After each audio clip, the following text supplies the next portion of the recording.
DI institution for competitive এক্সামের তরফ থেকে আমি দেবাশিস শাহ হিস্ট্রি এসএলএসটির যে গুরুত্বপূর্ণ ক্লাসটি আজকে আমরা নিয়ে এসেছি সেটি হচ্ছে প্রথম বিশ্বযুদ্ধের দ্বিতীয় পর্ব। প্রথম পর্বে আমরা যেখানে শেষ করেছিলাম সেটা হচ্ছে এই বলকান সংকটের পরে বলকান যুদ্ধ এবং প্রথম ও দ্বিতীয় বলকান যুদ্ধের পর আমরা তুর্কি নিয়ে আলোচনা করছিলাম, তুরস্ক নিয়ে আলোচনা করছিলাম। সেই পর্ব থেকে আমরা যেটাকে বলে দ্বিতীয় বিশ্বযুদ্ধের সময় ঘটনা প্রবাহগুলি নিয়ে, এই দ্বিতীয় বিশ্বযুদ্ধ নয়, সরি, প্রথম বিশ্বযুদ্ধ সম্পর্কে এই ঘটনা প্রবাহগুলি নিয়ে আলোচনা করি।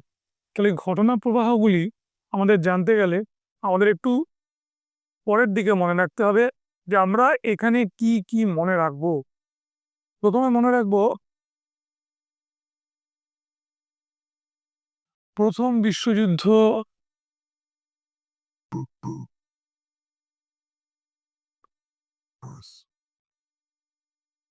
প্রথম বিশ্বযুদ্ধকালীন ঘটনা প্রবাহ। ঠিক যেটা হচ্ছে আমাদের 1914 থেকে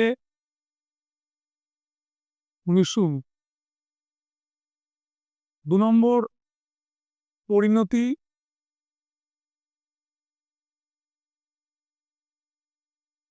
3 নম্বর ভার্সাইয়ের সন্ধি,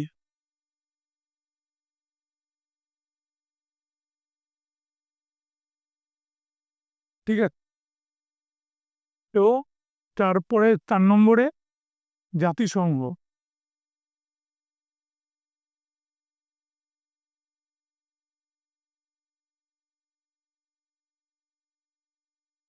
লিগ অফ নেশন,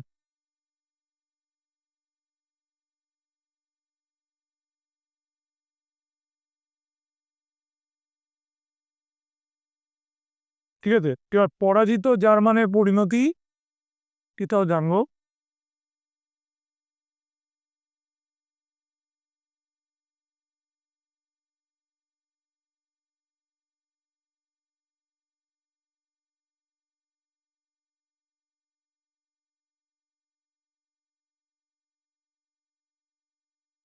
তো যে পরিণতির কথাটা এখানে বলছিলাম সেটা হচ্ছে এই পরাজিত জার্মানের পরিণতি। সেখানে ইতালিও ছিল, সবাই ছিল।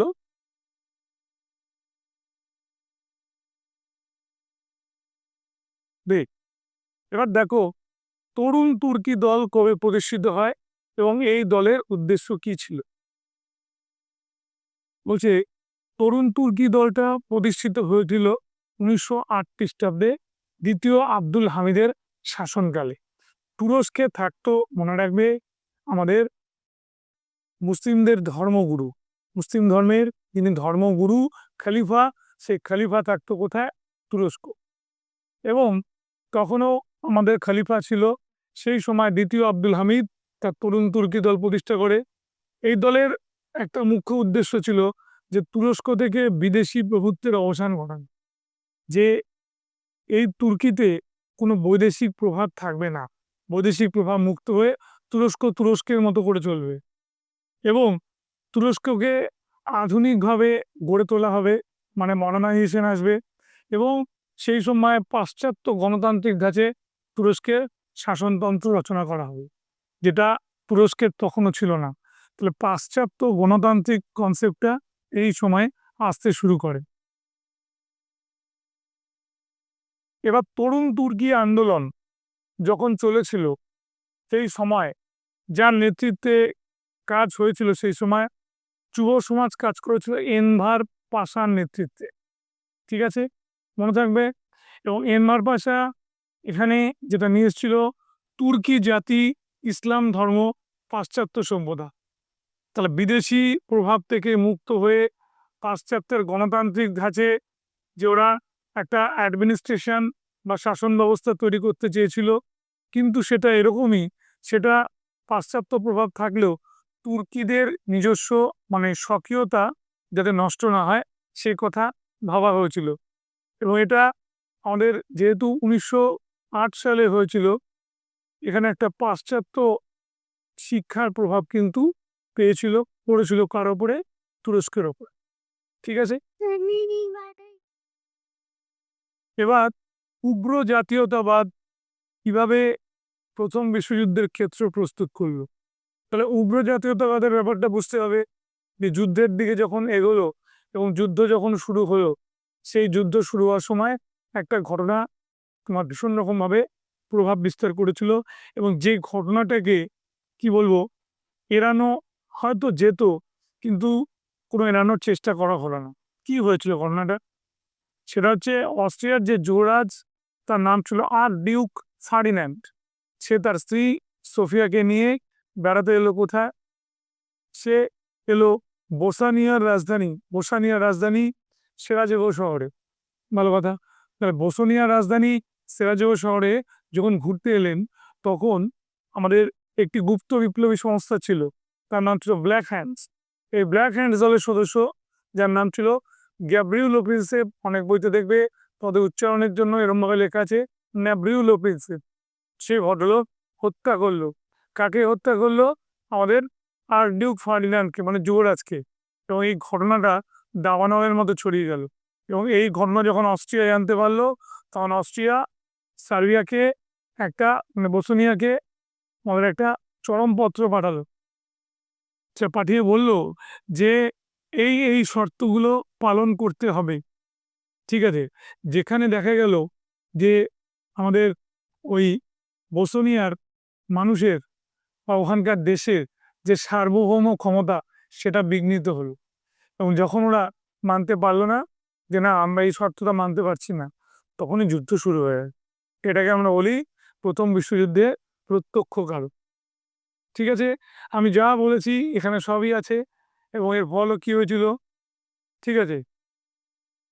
বে এবার দেখো, এটা ভালো করে মানবে যে উগ্র জাতীয়তাবাদ হওয়ার পেছনে জার্মানের একটা বড় কাজ করেছিল, কারণ জার্মান মস্তিষ্কটা, তারা কি করেছিল? জার্মানকে টিউটনিক জাতির বংশধর বলেছিল, ইংরেজরা বা নিজেদেরকে অ্যাংলো স্যাক্সন বলেছিল, ফরাসিরা বলেছিল ওরাই হচ্ছে খাঁটি ল্যাটিন। ঠিক আছে? রুশরা বলেছিল ওরা নাকি স্লাভ, বিশ্বের শ্রেষ্ঠ জাতি। তাহলে এই পরিবেশটা কিন্তু আমাদের কি করেছিল? একটা বিপ্লবের পরিস্থিতি তৈরি করেছিল। প্রথম বিশ্বযুদ্ধের প্রত্যক্ষ তাৎক্ষণিক কারণ আমি পুরো একদম গল্পের মতো করে ব্যাপারটা বলে দিয়েছি। ঠিক আছে? সব মনে রাখবে। এবার এই ক্ষেত্রে তোমরা ডেটটা একটু লক্ষ্য করবে। ঘটনাটা ঘটেছিল 1914-র 28শে জুন। আর যখন আমাদের সার্বিয়ার রাজধানী এই বেলগ্রেড আক্রমণ করেছিল, ঠিক আছে, সেই সময়টা কিন্তু তোমরা মনে রাখবে 1914। সে ডেটটাও আবার 28শে জুলাই। ঠিক আছে?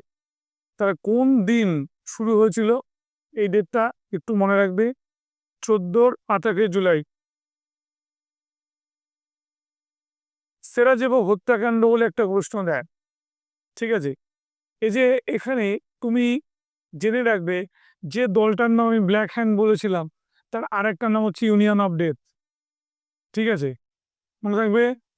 এবং যিনি হত্যা করেছিল তার নাম হচ্ছে গ্যাব্রিয়েলো প্রিন্সেপ। লিখেও দিচ্ছি।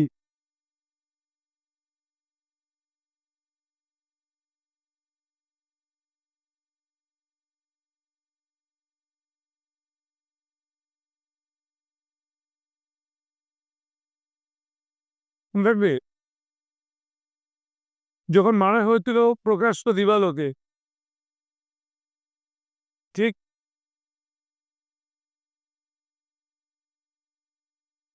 এবার কাইজার দ্বিতীয় উইলিয়াম কতখানি দায়ী ছিল?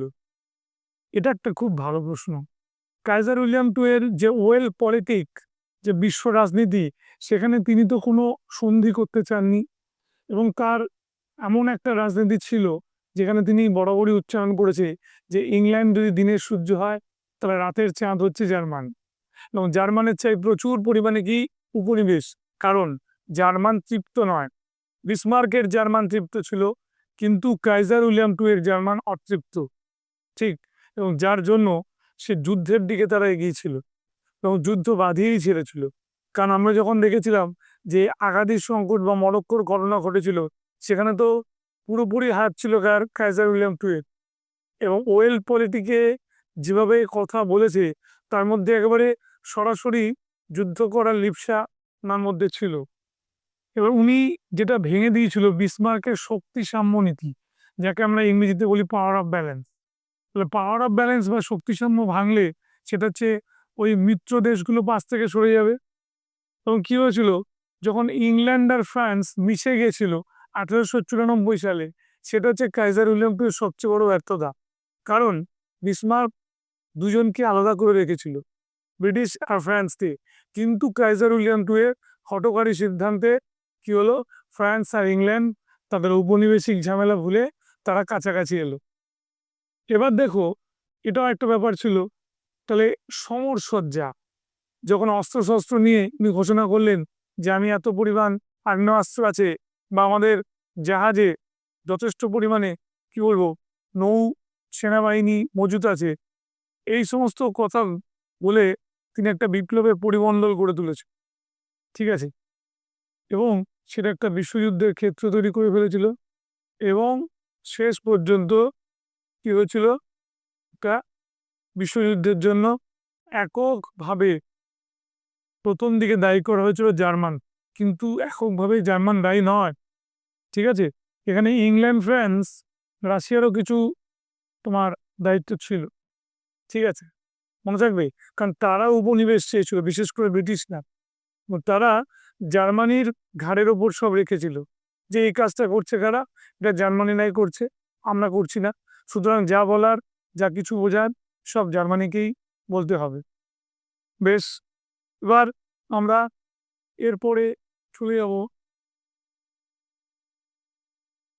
যদি বলে কাইজার উইলিয়াম টু না বলে জার্মান কতটা দায়ী ছিল, খুব কাছাকাছি উত্তর।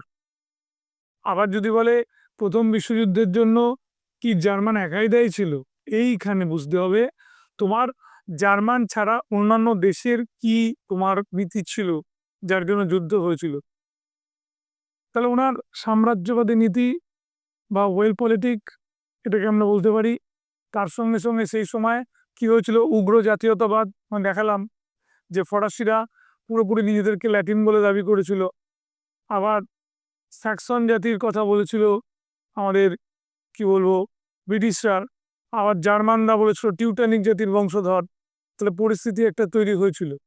ঠিক আছে, আর পবিত্র রোমান সাম্রাজ্য থেকে উদ্ভব হয়েছে কার, ইটালির, এই কথাও বলা হয়েছিল। তারা প্রত্যেকের যাত্রাভিমান, প্রত্যেকের একটা উগ্র জাতীয়তাবাদ, সেটা একটা প্রথম বিশ্বযুদ্ধের পরিমণ্ডল তৈরি করে দিয়েছিল। ঠিক আছে, কিন্তু আমরা যেটা বলতে পারি, এককভাবে ফার্স্ট ওয়ার্ল্ড ওয়ারের জন্য জার্মানিকে দায়ী করতে পারি না, কারণ তৎকালীন যে একটা বিশ্ব রাজনীতি যেভাবে চলছিল, সেখানে একটা যুদ্ধের পরিবেশ এমনি এমনি তৈরি হয়েছিল। যেখানে আমরা দেখেছিলাম যে বিভিন্ন রাষ্ট্রের অতৃপ্ত, যেমন আমরা দেখলাম যে আমাদের বলকানের যুদ্ধে তুরস্কের এগেইনস্টে যখন জিতলো, সেকেন্ড যুদ্ধটা বাঁধলো ওই চারজন জোটবদ্ধ দেশের মধ্যে, গ্রিস, মন্টেনিগ্রো, ওদিক থেকে সার্বিয়া, তাই তো, এবং বুলগেরিয়া। এরা নিজেদের মধ্যেই যুদ্ধ করতে শুরু করলো। তার মানে সবকিছুই দাঁড়িয়েছিল একটা স্বার্থের সেতুর ওপরে। ঠিক যখন এই স্বার্থের সেতু একটা সময় যখন কি বলো জীর্ণ হয়ে গেল, তখন কিন্তু কি হলো, একটা যুদ্ধকালীন পরিস্থিতি তৈরি করে দিল। তাহলে এখানে দেখো, যেটা বলছে উগ্র জাতীয়তাবাদ তোমরা বললাম, সাম্রাজ্যবাদী নীতি বললাম, বাণিজ্যিক এবং ঔপনিবেশিক প্রতিযোগিতা, দিস ইজ দ্য রিয়েল, এটাই সত্যি। কেন এটা সত্যি, যেহেতু আমরা দেখেছিলাম যে ওই সময় আফ্রিকা নিয়ে যখন কাড়াকাড়ি হয়েছিল, আফ্রিকার উপনিবেশ নিয়ে যখন তোমার ভাগ বাটোয়ারা শুরু হয়েছিল, তখন ওরা নতুন উপনিবেশের খোঁজে যাচ্ছিল। এর পেছনে কাজ করেছিল ইন্ডাস্ট্রিয়াল রিভলিউশন। যখন শিল্প বিপ্লব হয়েছিল, উৎপাদন বেড়েছিল, এবং উৎপাদন বাড়ার পরে নতুন নতুন জায়গা জমি খুঁজে নেওয়ার চেষ্টা চলেছিল, এবং সেখান থেকে কি করেছিল, একটা তোমার প্রতিযোগিতা শুরু হয়েছিল উপনিবেশ দখলে, যেটা যুদ্ধকে টেনে নিয়ে এসেছিল। এবার হচ্ছে অস্ত্রসজ্জা, সঙ্গে পরস্পর বিরোধী শক্তি জোট। অস্ত্রসজ্জার ব্যাপারটা ভারী চমৎকার।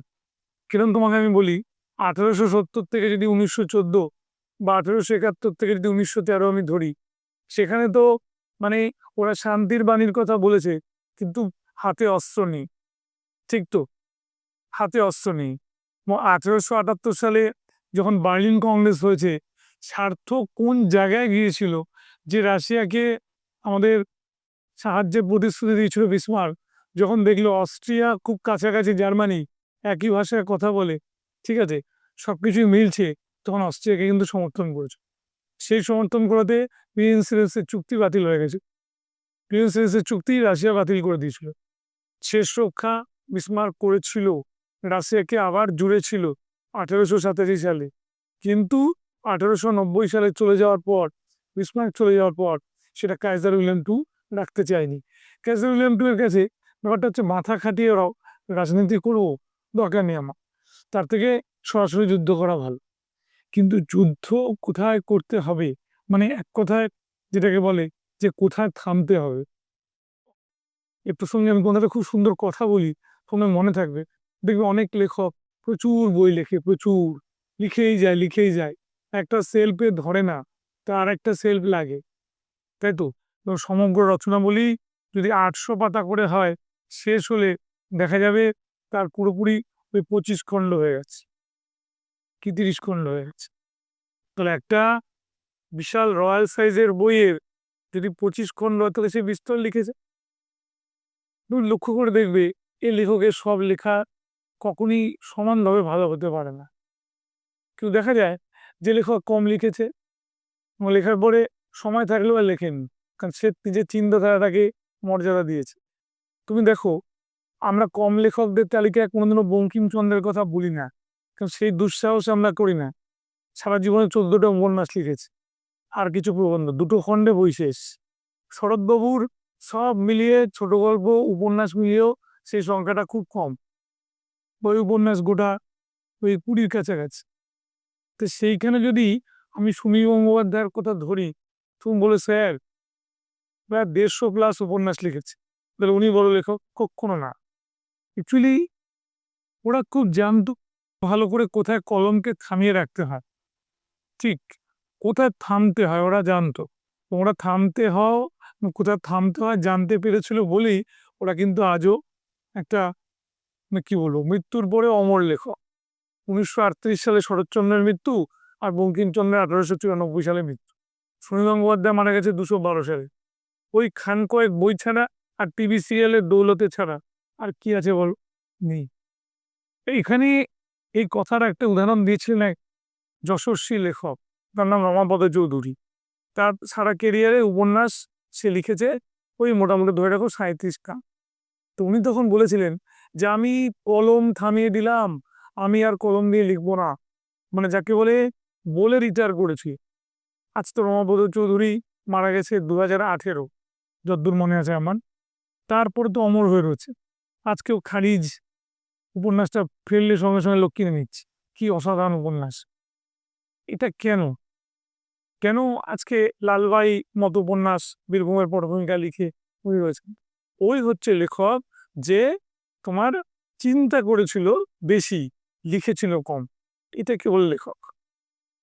আমাদের কাইজার উইলিয়াম টু এর ক্ষেত্রে কি হয়েছে, এই অঞ্চল ফাঁকা, ওই অঞ্চল ফাঁকা, সে অঞ্চল ফাঁকা, চলো দখল করি।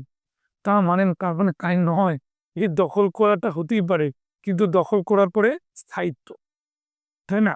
আমরা যেমন একটা কথা সবসময় বলি, আচ্ছা তুমি তো করেছো, তোমার লিগ্যাসি কি আছে? এবার লিগ্যাসি মানে উত্তরাধিকার, মানে তোর পরে ভাবিকাল কি এটা রক্ষা করতে পারবে?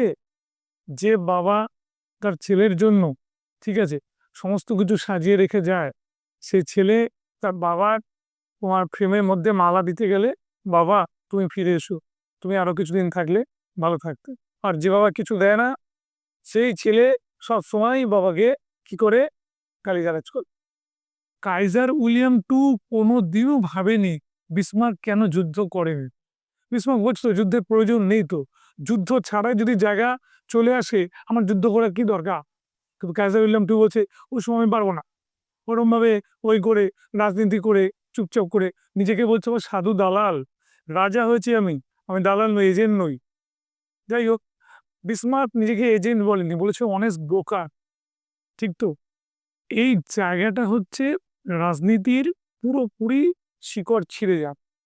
কিন্তু এখন যারা জার্মানির হিস্ট্রির উপর বই লিখেছে তারা আবার অন্যরকম কথা বলছে। ঠিক আছে, মানে একটা ভালো ইংরেজি বইয়ের উদাহরণ দিয়ে তোমাদের আমি বলছি। সেখানে বলছে যে বিসমার্ক খুব সূক্ষ্ম সূক্ষ্ম কাজ করেছে, বিসমার্ক তার নিজের লিগ্যাসি কিচ্ছু রাখেনি। কাইজার উইলিয়ামের লিগ্যাসি তো নেই, সেটা একেবারে হঠকারী সিদ্ধান্তের উপরই চলেছে। তাহলে যে লোকটা বুদ্ধিমান সে যদি তার উত্তরাধিকার না রাখে, ঠিক আছে, তারও কিন্তু ক্ষমা হয় না। এক নতুন তথ্য, একদম নতুন তথ্য। তাহলে আমাদের বিসমার্কের একটা ওই সূক্ষ্ম অন্তর্ভেদী যে রাজনীতি ছিল তার মধ্যে ছিল একটা অস্পষ্ট ইঙ্গিত ছিল, আর স্পষ্ট হয়েছিল কখন? যখন কাইজার উইলিয়াম 12, ঠিক আছে, এবং বলছে কি সুন্দর কথা, বাতাসে বারুদের গন্ধ, যে কথা এই ইউরোপিয়ান হিস্টোরিয়ানের ল্যাঙ্গুয়েজটা পুরো কোট আনকোট সব বসিয়ে দিচ্ছে। বাতাসে বারুদের গন্ধ, এই কথাটা বলেছিল ডেভিড টমসন। টমসনের এই কথা আজ অমর হয়ে গেছে। তাহলে যে একটা যেখানে সন্ধি করে সবকিছু হতো সেটাকে যুদ্ধের দিকে টেনে নিয়ে আসলো, ঠিক আছে, তা ইউরোপকে বারুদের স্তূপে পরিণত করলো, ঠিক আছে।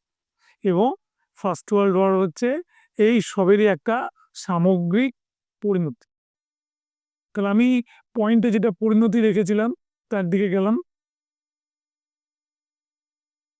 গৌরবময় বিচ্ছিন্ন, এটা কি জিনিস? গৌরবময় বিচ্ছিন্নতা বলছে 1815 খ্রিস্টাব্দে যখন নেপোলিয়নের পতন হলো তখন ইংল্যান্ড বেশ কিছু বছর, ঠিক আছে, ধরে রাখো 20 বছর, সেরকমভাবে কোনো সামগ্রিকভাবে রাজনৈতিক চালে বা যুদ্ধ বিগ্রহে কোনোটাতেই এগিয়ে আসেনি। চুপচাপ বসে বসে উপনিবেশের বিস্তার করবার জন্য মনোযোগী হয়েছিল। এই যে ঘটনাটা করলো, মানে বিচ্ছিন্ন হয়ে গেল, তাকে বলে আমাদের গৌরবময় বিচ্ছিন্নতা। তাহলে এটাকে ইংরেজি করলে কি দাঁড়ায়? গ্লোরিয়াস সেপারেশন, তাই তো? এই গ্লোরিয়াস সেপারেশনে গেছিল আমাদের এই ভদ্রলোক, ঠিক আছে। আমার এই ইংল্যান্ড যখন স্বার্থ রক্ষার দায়িত্ব বলল, সেই সময় সে কি করলো? সে যুদ্ধ করলই, ঠিক আছে, এবং ইউরোপীয় রাজনীতিতে একটু একটু করে হস্তক্ষেপ শুরু করলো কখন? যখন একটা স্বার্থ সংঘাতের দিকে সে এগিয়ে গেল।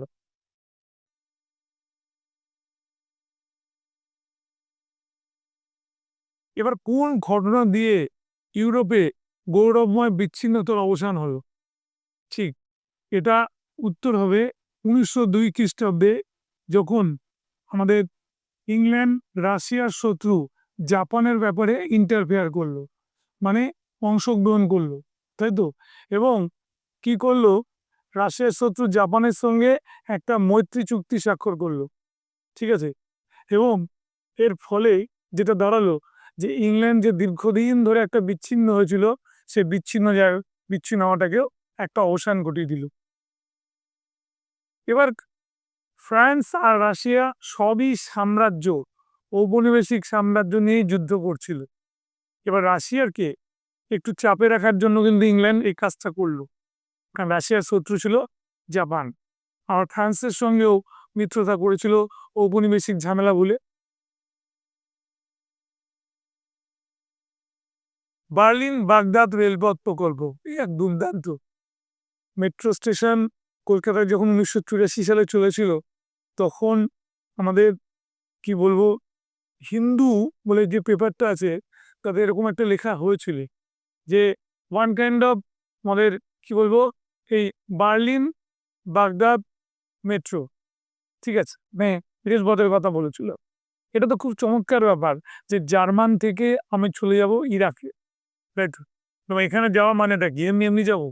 ঘুরতে যাবো না? কখনো ঘুরতে যাবো না। তাহলে ইরাককে একটা ঔপনিবেশিক কেন্দ্রে পরিণত করব। কার ঔপনিবেশিক কেন্দ্র? জার্মানির ঔপনিবেশিক কেন্দ্র। এবং সেই চিন্তা ভাবনা করেছিলেন কে? কাইজার উইলিয়াম 2 বা দ্বিতীয় উইলিয়াম। এবার যে জায়গাটা দিয়ে যাবে তার নাম বসফরাস, ঠিক আছে। বার্লিন বাগদাদ রেলপথ প্রকল্প এটা বলা হয়। এই অঞ্চলে কাঁচামাল ও তেলের ওপর জার্মানির একচেটিয়া আধিপত্য প্রতিষ্ঠা হবে, এটা ছিল ওদের মূল লক্ষ্য।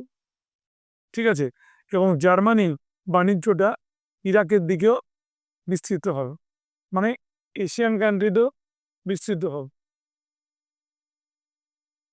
কে নিজেকে সাধু দালাল বলতো এটা আমি বলে দিয়েছিলাম, বিসমার্ক নিজেকে সাধু দালাল বলতো। এবং বিসমার্ক 1878 সালে বার্লিনের সন্ধির সময় নিজেকে অনেস্ট ব্রোকার কথাটা বলেছে। ঠিক আছে, কারণ উনি প্রেসিডেন্ট ছিলেন, সবাইকে সবকিছু বাইরে দিতে হবে, তার একটা অংশ আবার বিসমার্ককে দিতে হবে, তাই উনি নিজেকে ওই ব্রোকার বলছে। ব্রোকার যেমন পার্সেন্টেজ নেয়, ঠিক সেরকম সাধু দালাল। পারস্পরিক বিবাদমান রাষ্ট্রগুলি কি? খুবই সহজ, ত্রিশক্তি আতাত বলে দিয়েছি। আতাতের মধ্যে কে ঢুকবে বলেছি, আতাত করে অশুভ আতাত করে ইংল্যান্ড, তাহলে ইংল্যান্ডের সঙ্গে ফ্রান্স যাবে, ফ্রান্সের সঙ্গে রাশিয়া যাবে। আবার কি ছিল, ত্রিশক্তি মৈত্রী, তাই ত্রিশক্তি মৈত্রীর মধ্যে কারা যাবে, তার মধ্যে যাবে সাহসী জার্মান, সঙ্গে যাবে তোমার হচ্ছে রাশিয়া এবং ইটালি। ঠিক মনে রাখবে, বেশ। আমেরিকা কেন যোগদান করলো? মনে রাখবে, যখন যুদ্ধ প্রায় 3 বছর অতিক্রান্ত, সেই সময় আমেরিকা আমাদের যোগদান করলো। সময়টা হচ্ছে 6 এপ্রিল 1917। দুটো কারণ এখানে কাজ করেছিল। একটা হচ্ছে মহাসমুদ্রে মার্কিন খাদ্য অস্ত্র বোঝাই জাহাজগুলির ওপর জার্মানির আক্রমণের কারণে মার্কিন যুক্তরাষ্ট্র এই সিদ্ধান্ত নিতে বাধ্য হয়। বলছে যে মানে ব্যক্তিগতভাবে এটা আমেরিকার জাহাজ ছিল, সেখানে খাদ্য ছিল, এবং সেই খাদ্যগুলো তোমার কি করেছিল, আত্মসাৎ করার চেষ্টা করেছিল জার্মান, এবং আক্রমণ হয়েও ছিল। সেই জন্য জার্মান দেখালো, এই মার্কিন যুক্তরাষ্ট্র দেখালো যে জার্মান এটাকে ইচ্ছাকৃতভাবে করেছে, নিজের স্বার্থে ব্যবহার করেছে, তখন সে কিন্তু যুদ্ধ করল। ঠিক, এবার অস্ত্র বোঝাই যে জাহাজের থেকে অস্ত্র নিতে চেয়েছিল, বেশ। আবার আমেরিকা মিত্রপক্ষকে প্রচুর টাকা ঋণ দিয়েছিল, মানে ইংল্যান্ডকে, রাশিয়াকে এবং ফ্রান্সকে। এবার মিত্রপক্ষ সাফল্য পেলে কি হবে, সেই আমাদের যেটাকে সুদ বলি আমরা, সেই ঋণটা সুদ সহ ফেরত পাবে। তারও একটা কারণ ছিল মার্কিন যুক্তরাষ্ট্রের, তার জন্য সে যোগ দিয়েছিল।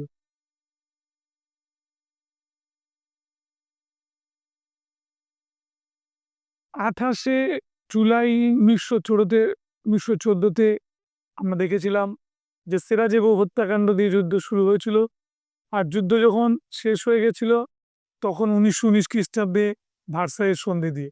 আমি বারবার করে তোমার একটা কথা বলে দিই, পার্টিকুলারলি ভার্সাই সন্ধিটা কিন্তু জার্মানির সঙ্গে হয়েছিল। ঠিক আছে, আরও কিছু সন্ধি এখানে ছিল, যেমন সেন্ট জার্মেনের সন্ধি সন্ধি তারপর হচ্ছে আমাদের কি বলবো, আরো আরো গোটা 3 সন্ধি ছিল এখানে, বেশ। ব্রেস্ট লিটভস্কের সন্ধি, এটা রাশিয়া পড়ানোর সময় খুব ভালো করে বলে দিয়েছিলাম।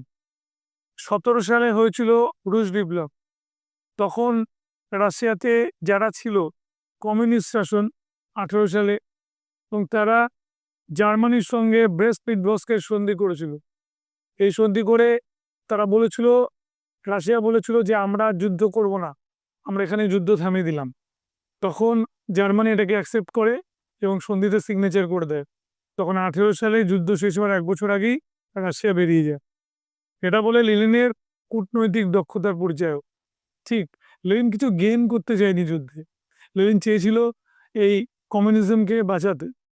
কমিউনিস্ট মানে কি বলবো, ওয়ান কাইন্ড অফ যে ম্যানিফেস্টো বলবো না, যে একটা ভাববাদ, ঠিক আছে, একটা সাংগঠনিক ক্ষমতা, এটাকে বাঁচানোর ইচ্ছের জন্য ও কি করেছিল, এই ব্রেস্ট লিটভস্কের সন্ধি করে ও যুদ্ধ থেকে কুইট করেছিল, মানে বেরিয়ে গেছিল। আচ্ছা, এবার বলছে যে যুদ্ধটা হলো, এটাকে বিশ্বযুদ্ধ বলছে কেন? বিশ্বযুদ্ধ বলার প্রথম কারণ হচ্ছে, তুমি জানবে, ব্যাপকতা। এটা হচ্ছে আসল ভয়াবহতাটা, খুব বড় ফ্যাক্টর নয়। আর একটা হচ্ছে সর্বগ্রাসী যুদ্ধ, একটা ব্যাপক আর সর্বগ্রাসী, এতগুলো দেশ, এত বড় অঞ্চল জুড়ে যখন যুদ্ধ হয়, তাকে আমরা বলি বিশ্বযুদ্ধ। এবং একটা অবশ্যই লং কোর্স, মানে দীর্ঘ সময় ধরে চলবে, এবং বলছে এটার প্রভাব পৃথিবীর প্রতিটি দেশের কোনো না কোনো জায়গায় পড়েছিল। এবং শুধুমাত্র যুদ্ধটা স্থলে হয়নি, আকাশপথে হয়েছিল, আবার জলেও হয়েছিল। ঠিক। এবং একটা সর্বাত্মক এবং বিশ্বব্যাপী একটা প্রসার ছিল, এবং যুদ্ধের পরে মারাত্মক অর্থনৈতিক মন্দাও এসেছিল। তার জন্য এটাকে আমরা বলতে পারি প্রথম বিশ্বযুদ্ধ।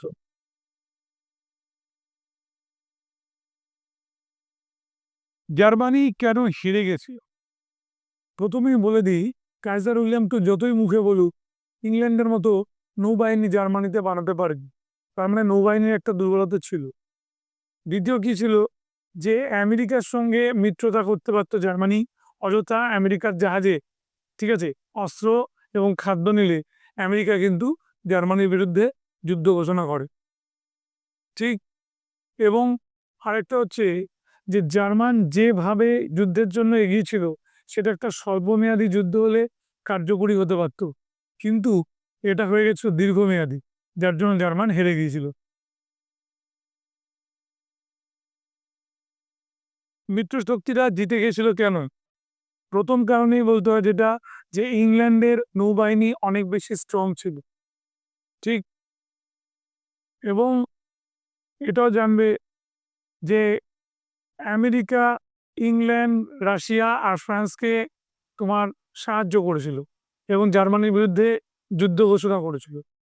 এবং ওই যে বললাম যে আমাদের একটা লম্বা যুদ্ধ করবার জন্য যে মানসিকতা, যে আর্থিক বলের দরকার ছিল, সেটা জার্মানির ছিল না, যার জন্য জার্মান হেরে গেছিল।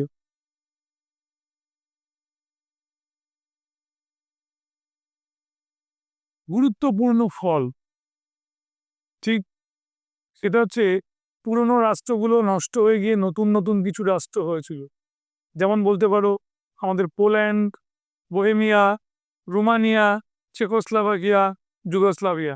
কি আশ্চর্য ব্যাপার দেখো, বোহেমিয়াকে বাদ দিলে সবই কিন্তু স্লাভিকিয়ান কান্ট্রি, সব স্লাভ ভাষায় কথা বলে। ঠিক। এবার দেখো রাশিয়া, জার্মানি, অস্ট্রিয়া, হাঙ্গেরি, তুরস্ক, এই সাম্রাজ্যগুলো সত্যি কথা বলতে গেলে আমাদের কি হয়েছিল, নতুনভাবে গড়ে উঠেছিল, এবং পতনের মুখে পড়েছিল যদি বলতে হয় তাহলে জার্মানি। ঠিক। এবং ওদের যে পুরনো রাজবংশের শাসন চলছিল, ওই রাজবংশের শাসনেও কিন্তু আমাদের কি হয়েছিল, অবসান ঘটে গেছিল। মনে থাকবে, এটাও মনে রাখবে।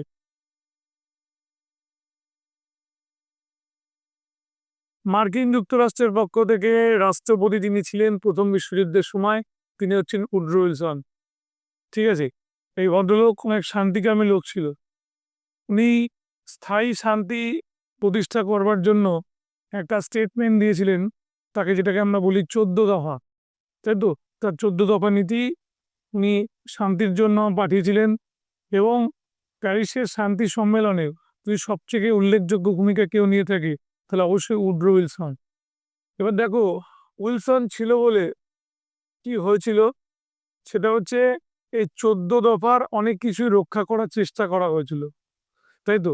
তাহলে 1918 সালে যখন যুদ্ধ প্রায় শেষ হয়ে আসছে, সেই সময় কিন্তু উইলসন তার 14 দফাটা পেশ করেছিল। এবং সেটা সত্যি কথা বলতে গেলে গণতন্ত্রকে যেমন রক্ষা করার কথা বলা হয়েছিল, এবং সারা বিশ্বে একটা শান্তি প্রতিষ্ঠার কথাও কিন্তু একই সঙ্গে বলা হয়েছিল। নেক্সট কোশ্চেন দেখো, 14 দফার রত্নকাল মনে রাখবে 18। এইটা হচ্ছে কোশ্চেন, পরীক্ষা আসার মতো। প্যারিসের শান্তি সম্মেলন 1919, ঠিক কথা। তাহলে প্রথম বিশ্বযুদ্ধ শেষ হয়ে গেল এখানে 1919-এ। 32টা কান্ট্রি এখানে পার্টিসিপেট করলো, এবং তার মধ্যে 4জন বৃহৎ শক্তি তারা তাদের পাওয়ার ধরে রাখলো। ঠিক আছে। তার মধ্যে একটা ছিল অবশ্যই মার্কিন যুক্তরাষ্ট্র, এর নামটা আগে নিতে হবে। তারপর আর 3জন বিজয়ী দেশ, যারা হচ্ছে রাশিয়া, একটা হচ্ছে আমাদের ফ্রান্স, আর একটা হচ্ছে অবশ্যই England. France, England, America, sorry not Russia, Russia তখন তো বেরিয়ে গেছে 1918 সালে, তাহলে ওই জায়গাটা হবে ইটালি। ব্রেস্ট লিটভসকে সন্ধি করে বেরিয়ে গেছে। বিগ ফোর, প্যারিসের শান্তি সম্মেলনে, এই কোশ্চেনটা দিয়েছিল আমার ভালো করে মনে আছে 2005 স্কুল সার্ভিস, তাই তো। ফ্রান্সের প্রধানমন্ত্রী জর্জ ক্লেমেন্সো, মার্কিন রাষ্ট্রপতি উড্রো উইলসন, ঠিক। ইংল্যান্ডের প্রধানমন্ত্রী লয়েড জর্জ এবং ইংল্যান্ডের ভিক্টোরিয়া অরল্যান্ডো। এই ইতালির ভিক্টোরিয়া অরল্যান্ডো স্টুডেন্টরা মনে রাখতে পারতো না। আমার এখনো মনে আছে যে খাতাগুলো আমরা দেখতাম ওই 2 নম্বরের উত্তরে এই ভিক্টোরিয়া অরল্যান্ডো লিখতে ভুলে যেত। বেশ, এই কথাটাই জন্য আমি এতক্ষণ ওয়েট করছিলাম। প্যারিসের শান্তি সম্মেলনে কোন কোন সন্ধি হয়, তার মধ্যে সবচেয়ে ইম্পর্টেন্ট সন্ধি যদি বলতে হয় তাহলে হচ্ছে ভার্সাই সন্ধি। এখানে আমাদের ভার্সাই সন্ধিটাকে তোমরা আগে মনে রাখবে, তারপরে আমি মুখে মুখে বলে দিয়েছিলাম সেন্ট জার্মেনের সন্ধি, ঠিক। বিখ্যাত অ্যাস্ট্রোলজার সেন্ট জার্মেনের নামে সেন্ট জার্মেনের সন্ধি। এবং বুলগেরিয়ার সঙ্গে হয়েছিল নিউলি সন্ধি, হাঙ্গেরির সঙ্গে হয়েছিল ট্রিয়ানানের সন্ধি, তুরস্কের সঙ্গে সেভরের শান্তি চুক্তি। 3টে রাইট দিলাম, এটা ভালো করে পড়বে। সেভরের শান্তি চুক্তি যখন হয়েছিল তখন গুরুত্ব হারিয়ে ফেলেছিল কে? গুরুত্ব হারিয়ে ফেলেছিল আমাদের এই যাকে বলি হচ্ছে খলিফা। এবং 1922 সালে 4র্থ মোহাম্মদ খলিফাকে সরিয়ে দিয়ে সেখানে বসে গেছিল কে? আমাদের কামাল বাসা। এবং 24 সালে সেটা হচ্ছে পাকাপাকিভাবে আমাদের প্রতিষ্ঠা হয়েছে। এবার বলে দিই, সেভরের সন্ধিকে আবার যখন পরিবর্তন করে একটু মডিফাই করা হলো তখন হলো লুসানের সন্ধি। তখন অলরেডি কামাল পাশা অনেক দূর কাজ এগিয়ে নিয়ে গেছে। ভার্সাই সন্ধিতে জার্মানির ওপরে অর্থনৈতিক কি কি শর্ত আরোপ করা হয়েছিল মনে রাখবে। জার্মানির মূল শক্তি হচ্ছে রাইন নদী। সেই রাইন নদীর তীরবর্তী সবকিছু ছেড়ে দেওয়া হয়েছিল কাকে? আমাদের সব কিছু ছেড়ে দেওয়া হয়েছিল আমাদের ফরাসিদের ওপরে। এবং যুদ্ধের জন্য যুদ্ধ অপরাধী, যুদ্ধ বাঁধানোর জন্য যুদ্ধ অপরাধী বলে ঘোষণা করা হয়েছিল জার্মানিকে। এবং জার্মানির ওপরে একটা বিরাট অঙ্কের টাকা ক্ষতিপূরণ দাবি করা হয়েছে, ঠিক। এবং এটাও বলা হয়েছিল যে জার্মানি তার যে বাণিজ্য পথগুলো ছিল, মানে ওই ট্রেড পয়েন্টগুলো ছিল, সেগুলো সব ফ্রান্স আর ইংল্যান্ডকে দিয়ে দেবে। এবং কয়লা সমৃদ্ধ প্রচুর পরিমাণে যে আমাদের কয়লা হতো, মানে ব্ল্যাক ডায়মন্ড, সেটার যে অঞ্চলটা ছিল ভূগোলের পরিভাষায় আমরা ওটাকে বলি সার অঞ্চল। জার্মানির সার অঞ্চলটা 15 বছরের জন্য ফ্রান্সের হাতে তুলে দেওয়া হয়েছে। আর জার্মান যে তোমার দুটো জায়গা আলসাস আর লোরেন, ঠিক আছে, এই দখল করে রেখেছিল ফ্রান্সের থেকে, সেটাও কেড়ে নেওয়া হয়েছিল, ঠিক আছে। মনে থাকবে এটা। এই জন্য ভার্সাই সন্ধিকে বলা হয় কি? ডিকটেটিভ পিস, মানে জোর জবরদস্তিমূলক সন্ধি। সামরিক শর্ত, ওরে বাপরে সাংঘাতিক। সেনাবাহিনী যেখানে ছিল, যা ছিল আর কি, সেখানে 1/3-এরও কমিয়ে দেওয়া হয়, মানে 1 লক্ষে নামিয়ে আনা হয়। আবার এটাও বলছে যে আমাদের জল, স্থল আর বিমান বাহিনীটাকে পুরোপুরি ব্রেক করে দেয়, মানে ভেঙে দেয়, ঠিক আছে। এবং জার্মানির যুদ্ধজাহাজগুলিকে সব নিয়ে ইংল্যান্ডকে দিয়ে দেওয়া হয়, ঠিক। এবং জার্মানির খরচেই জার্মানিতে কি হয়েছিল? মিত্র বাহিনী মোতায়েন রাখা হয়েছিল। মানে ইংল্যান্ড, ফ্রান্স এবং রাশিয়ার যদি কোনো আর্মি রাশিয়ার উপরে এই জার্মানির ওপর নজরদারি করে, তার রেসিডেন্সিয়াল মানে ঘরের খরচা, খাবার দাবারের খরচা, যাবতীয় খরচা জার্মান বহন করবে। এবং জার্মান এটা করতে গিয়ে পুরোপুরি কি হয়েছিল? ব্যাংক্রাফট, দেউলিয়া হয়ে গেছিল, তাই তো। এই সন্ধিটাকে হিস্টোরিয়ানরা বলেছেন জবরদস্তিমূলক সন্ধি। হিস্টোরিয়ান কার বিশেষ করে এটার উপর জোর দিয়েছিল, ঠিক আছে। এবং জার্মানির ওপরে বলছে একটা বিমান আক্রমণের ভয় দেখানো হয়েছিল এবং এতটা অসম্মান করা হয়েছিল, জার্মানকে নিয়ে যাওয়া হয়েছিল একটা ট্রেনের কামরার মধ্যে, সেখানে রেখে বলা হয়েছিল যে তোমরা কখনোই কোনোভাবেই কি করতে পারো না, তোমরা একটা রাজপ্রাসাদ বা একটা সংবিধান সভার একটা ঘরে বুঝতে পারো না, তোমাদের জন্য ট্রেনের কামরাই তোমাদের ঠিক আছে। এই অপমান, চূড়ান্ত একটা অপমান করা হলো, যাতে পুরোপুরি ব্রিটিশরাই করেছিল এবং নীরব সাক্ষীর মতো মদত দিয়ে গেছিল কে, ফ্রান্স। এবং এরই প্রত্যুত্তরে যে ঘটনাটা ঘটেছিল দ্বিতীয় বিশ্বযুদ্ধের সময়, এই ভার্সাই সন্ধিতে যে এরমভাবে জবরদস্তিমূলকভাবে জার্মানির ওপর চাপানো হয়েছিল, তারই প্রতিরোধ গড়ে তোলার জন্য নাকি সেকেন্ড ওয়ার্ল্ড ওয়ার হয়েছিল বলে হিস্টোরিয়ানরা মনে করে। বলছে ভার্সাই সন্ধির মধ্যেই দ্বিতীয় বিশ্বযুদ্ধের বীজ নিহিত ছিল, তাই তো? বলছে আমাদের ঐতিহাসিক কার বা আমাদের টেলার, এজিবি টেলার, এরা এই মতটাকে সমর্থন করে যে ভার্সাই সন্ধির মধ্যেই দ্বিতীয় বিশ্বযুদ্ধের বীজ নিহিত ছিল। বলছে প্রথমত তো অপমানজনক একটা সন্ধি, দ্বিতীয়ত হচ্ছে জার্মানির অর্থনীতিকে পঙ্গু করে দেওয়া হয়েছিল, ঠিক।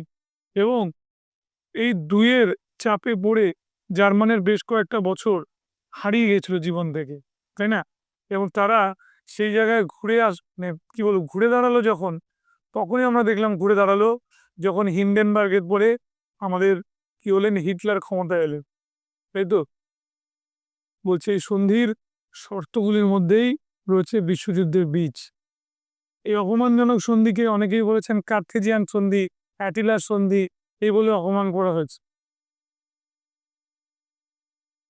এবার তৈরি হলো কি, বিশ্বযুদ্ধ শেষে জাতিসংঘ এটা আন্তর্জাতিক একটা শান্তি বজায় রাখার জন্য এবং পারস্পরিক রাজনৈতিকটা সুস্থ করবার জন্য, এবং প্রথম বিশ্বযুদ্ধ শেষ হয়ে যাওয়ার পরে যুদ্ধে যারা অংশগ্রহণ করেছিল পরস্পরের মধ্যে একটা সৌভ্রাতৃত্ব আনার জন্য এই জাতিসংঘ গঠন করেছিল উড্রো উইলসন, তাই তো?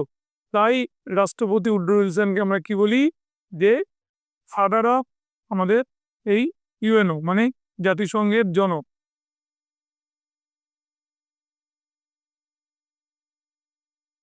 মার্কিন যুক্তরাষ্ট্র কেন জাতিসংঘে যোগদান করলো না?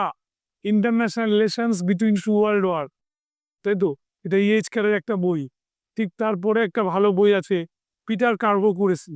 কার্ভোকুরেসি 1945 থেকে 2000-এর যে গবেষণাটা করেছিলেন, তাতে উনি বলছেন এই কথাটা, যে এই আমেরিকা আন্তর্জাতিক ক্ষেত্রে একটা নিরপেক্ষতার নীতি চেয়েছিল, ঠিক আছে? এবং বলেছিল যে আমি যুদ্ধে অংশগ্রহণ করছি সামান্য সময়ের জন্য, আমার কি জাতিসংঘে যোগদান করা মানায়? ঠিক আছে। এবার বলছে যদি আমি জাতিসংঘে যোগদান করে যাই, তাহলে তো ওই যুদ্ধরত দেশগুলোকে ডেকে নিয়ে শান্তি প্রতিষ্ঠার জন্য যা করা হলো, তা আমার সঙ্গে তাই করা হলো, তাহলে আমি তো তোমার নিরপেক্ষই ছিলাম, তাহলে আমি কেন জাতিসংঘে যোগ দেবো? এবং মার্কিন যুক্তরাষ্ট্র সেই জন্য জাতিসংঘে যোগ দিল না। কিন্তু বলছে হিস্টোরিয়ানরা, মার্কিন যুক্তরাষ্ট্র তার নিজের স্বার্থে জাতিসংঘে যোগদান করলো না, ঠিক, কিন্তু এর ফলে কিন্তু যে ইকোনমিক পাওয়ার, মানে যেটা সাপোর্ট দেওয়া যেত, সেটা মার্কিন যুক্তরাষ্ট্রের থেকে হারিয়ে ফেললো জাতিসংঘ, যার জন্য জাতিসংঘ উইক হয়ে গেল বা দুর্বল হয়ে পড়লো, ঠিক। এবার আসছে সিকিউরিটি সেল, যাকে আমরা বলি যৌথ নিরাপত্তা, তাই তো, বা যুগ্ম নিরাপত্তা, ঠিক আছে। সেটা কি হয়েছিল, যে প্রথম বিশ্বযুদ্ধ যখন শেষ হলো, তখন বিভিন্ন রাষ্ট্রের মধ্যে একটা শান্তিকামী বাণী প্রচার করা হলো, যার ভবিষ্যতে কোনো যুদ্ধ হতে দেবে না, যুদ্ধকালীন পরিস্থিতি হলে নিজেদের মধ্যে নেগোসিয়েশন বা আলাপ আলোচনার মধ্যেই এটাকে থামিয়ে দেবে। সেই উদ্দেশ্যে কি হলো, ওরা সম্মেলনে শান্তি নিরাপত্তার জন্য নিজেদের মধ্যে গড়ে তুললো একটা যৌথ নিরাপত্তা বা যুগ্ম নিরাপত্তা। তাহলে যৌথ নিরাপত্তা এবং যুগ্ম নিরাপত্তার মধ্যে দিয়েই প্রথম বিশ্বযুদ্ধের অবসান শেষ হয়ে গেল, যেখানে আমরা পাস কোর্স পুরোপুরি কমপ্লিট করে দিলাম, ঠিক। এবং তোমাদের সামনে আলোচনার যে জায়গাগুলো থেকে গেল, সেগুলো হচ্ছে তোমাদের রিভিশনের মাধ্যমেই সম্ভব হবে, ঠিক আছে। আমাদের প্রত্যেকটা চ্যাপ্টার শুরু হওয়ার আগে আমি যে ইম্পর্টেন্ট টপিকগুলো ধরে ধরে বলে দিচ্ছি, একটা কোন কোন জায়গাগুলো পড়তে হবে, ওটা অবশ্যই তোমরা লক্ষ্য রেখো। এই মুহূর্তে তোমাদের নোটস পড়া, সেটাকে বারবার করে মনে রাখা, এবং অবশ্যই তোমাদের পরীক্ষা নিরীক্ষার মাধ্যমে দিয়ে গেলেই তোমাদের পারফেকশন মিলবে। তাহলে আজকে এখানেই দিয়া ইনস্টিটিউশন ফর কম্পিটিটিভ এক্সামের তরফ থেকে আমি দেবাশিস সাহা ক্লাস শেষ করলাম। Thank you.